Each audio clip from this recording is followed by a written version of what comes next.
আয়োজনে কানাডার ক্যালগেরিতে অনুষ্ঠিত হলো বাংলা বর্ষবরণ উৎসব।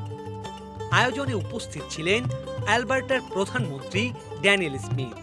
Right, well, I'm here with the Bangladeshi community and we're celebrating New Year, so Happy New Year!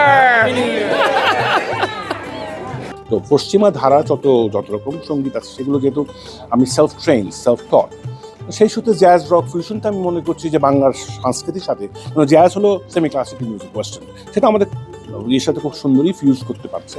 তো সেই বেসিসে কাজ করেছে এবং তো অনেক বছরই হয়ে গেল, তো চলছে। কানাডার বাঙালি সংস্কৃতির এই উৎসব যেন পরিণত হয় এক মহামিলন মেলায়। প্রখ্যাত শিল্পী মাকসুদের বিখ্যাত সব গানে মুগ্ধ হন দর্শনার্থীরা। খুব ভালো লাগতেছে এখানে ক্যালগারির বৈশাখের এই অনুষ্ঠানে এসে। আমি যদিও টরন্টো থেকে আসছি, অফিসিয়াল ফটোগ্রাফার এই ইভেন্টে আজকে। অনেক সুন্দর সুন্দর পারফরমেন্স ছিল, বাচ্চাদের পারফরমেন্স ছিল, ফ্যাশন শো, ইন্টারন্যাশনাল একটা পারফরমেন্স ছিল। আর সবচেয়ে বড়, এখন সবচেয়ে বেশি ক্রাউড হচ্ছে মাকসুদ ভাইয়ের। আপনারা সবাই এনজয় করেন। মেলায় ছিল রং বেরঙের বাহারি শাড়ি, বাংলার ঐতিহ্যময় খাবার সহ আকর্ষণীয় বিভিন্ন স্টল। মূল আকর্ষণ ছিল বৈশাখের মঙ্গল শোভাযাত্রা।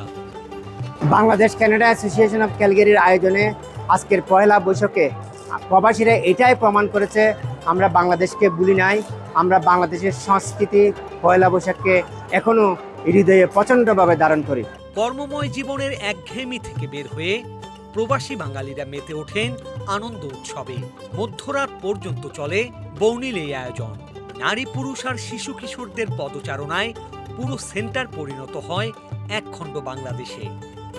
আজকে সারা দিন ব্যাপী উৎসাহ উদ্দীপনার মাধ্যমে পালন হচ্ছে Bangladesh Canada association of ক্যালগারির Pohela Boishakh.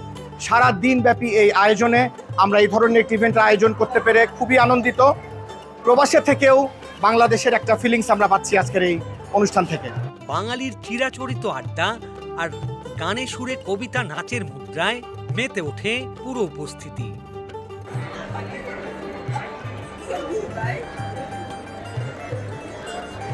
প্রবাসে এই আয়োজন মাতৃভূমি এবং বাঙালির সাংস্কৃতিক চর্চার ধারাকে আরো সমৃদ্ধ করবে, এমন আশা আয়োজকদের।